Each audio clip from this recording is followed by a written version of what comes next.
ఢిల్లీలో కేంద్ర మంత్రి వెంకయ్య నాయుడు ఇంట్లో ఉగాది వేడుకలు జరిగాయి. ప్రధానమంత్రి నరేంద్ర మోడీ సహా కొందరు కేంద్ర మంత్రులు, Delhi high court chief justice Rohini, supreme court న్యాయమూర్తి జాస్తి సెలమేశ్వర్ అధికారులు ఈ వేడుకల్లో పాల్గొన్నారు. మాడుగుల నాగఫణి శర్మ పంచాంగ శ్రవణం వినిపించారు. కార్యక్రమంలో సాంస్కృతిక కార్యక్రమాలను ఏర్పాటు చేశారు. తెలుగు వంటకాలను అతిథులకు వడ్డించారు.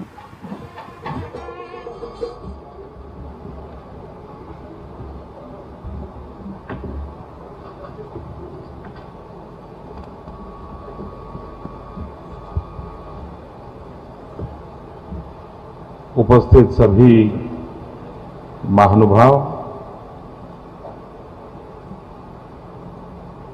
2 दिन के बाद देश के बहुतेक भाग में नववर्ष प्रारंभ हो रहा है। नववर्ष की मेरी तरफ से बहुत बहुत शुभकामनाएं हैं। भारत विविधताओं से भरा हुआ देश है और विविधता ये भारत की पहचान भी है, भारत की शक्ति भी है।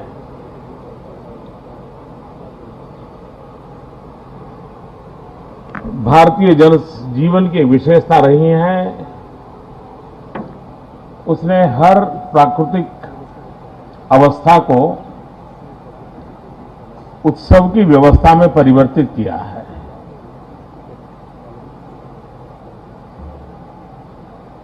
सामूहिकता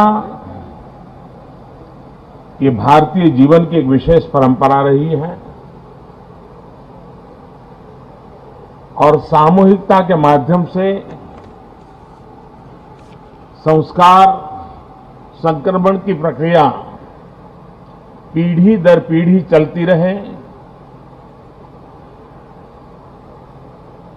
उसी भाव से उसी परंपरा को निभाने का प्रयास हो। अलग अलग क्षेत्र में नाम अलग अलग होंगे, उस पर्व को मनाने की पद्धति अलग होगी, लेकिन भारत को जब राजनीतिक दृष्टि से एकता नहीं थी तब भी, राजनीतिक व्यवस्था के तहत भारत बिखरा हुआ था तब भी, इन परंपराओं ने सांस्कृतिक धारा के माध्यम से एक बनाए रखा था, जोड़ करके रखा था। आज भी भारत की एकता में सबसे बड़ा बल इसी एक धागे के कारण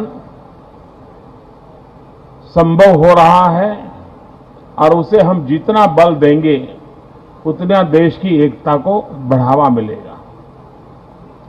भारत सरकार ने एक कार्यक्रम हाथ में लिया है, एक भारत श्रेष्ठ भारत।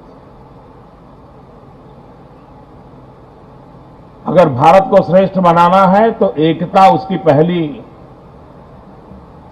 आवश्यकता है और अगर भारत एकता के सूत्र में हर पल नई ताकत के साथ आगे बढ़ता है तो श्रेष्ठता की ओर जाने की गति तेज होगी। कई वर्षों तक हमारे देश में हमने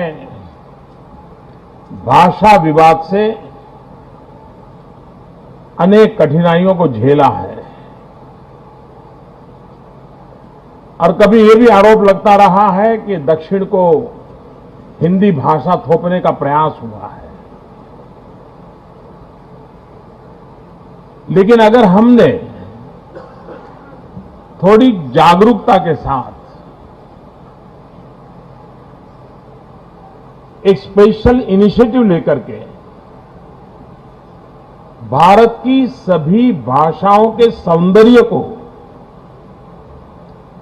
जानना, समझना, पहचानना, पाना, ये अगर प्रयास किया होता तो हमारी ताकत अनेक गुना बढ़ती, हम विवादों से परे रहते। उसी प्रकार से भारत के जन सामान्य जीवन की विविधताएं एक भारत श्रेष्ठ भारत के तहत हमारी कोशिश है कि एक राज्य दूसरे राज्य के साथ 1 साल के लिए एमओयू करें, समझौता करें और साल भर एक दूसरे के राज्य को जानने समझने के कार्यक्रमों की रचना हो। जैसे हरियाणा और तेलंगाना ने इस वर्ष एमओयू किया हुआ है और भी राज्यों ने अलग अलग राज्यों से किया है। इसके तहत हरियाणा के लोग स्कूलों में तेलुगु भाषा में 100 वाक्य 100 सेंटेंसेस हरियाणा की स्कूल में लोग सीखेंगे, बोलेंगे, समझेंगे। तेलंगाना में 100 वाक्य हरियाणवी बोली के तेलंगाना के बच्चे सीखेंगे, स्कूल में सीखेंगे। 5 तेलुगु गीत हरियाणा के लोग सीखेंगे, 5 हरियाणवी गीत तेलंगाना के लोग सीखेंगे। तेलुगु फिल्म फेस्टिवल हरियाणा में होगा, हरियाणवी फिल्म फेस्टिवल तेलंगाना में होगा। यहां के स्पोर्ट्स पर्सन वहां जाएंगे, वहां खेल करेंगे, वहां के स्पोर्ट्स पर्सन यहां आएंगे, यहां खेल करेंगे। यहां के लेजिस्लेशन में से जुड़े हुए लोग वहां डेलीगेशन लेके जाएंगे, वहां के यहां आएंगे। एक प्रकार से एक दूसरे को जानना, समझना, एक दूसरे के उत्सव को मनाना। अगर ये प्रक्रिया निरंतर चलती है तो कुछ ही वर्षों में हमारी जो आने वाली पीढ़ी होगी वो भली भांति भारत के अलग अलग इलाकों की बारीकियों से और अपनेपन से जुड़ी होगी। हर राज्य से यह भी कहा गया है कि वो एक क्विज कंपटीशन करें, क्विज बैंक बनाएं। हरियाणा के बच्चे तेलंगाना के जीवन पर इस क्विज कंपटीशन में हिस्सा लेकर के इनाम प्राप्त करें।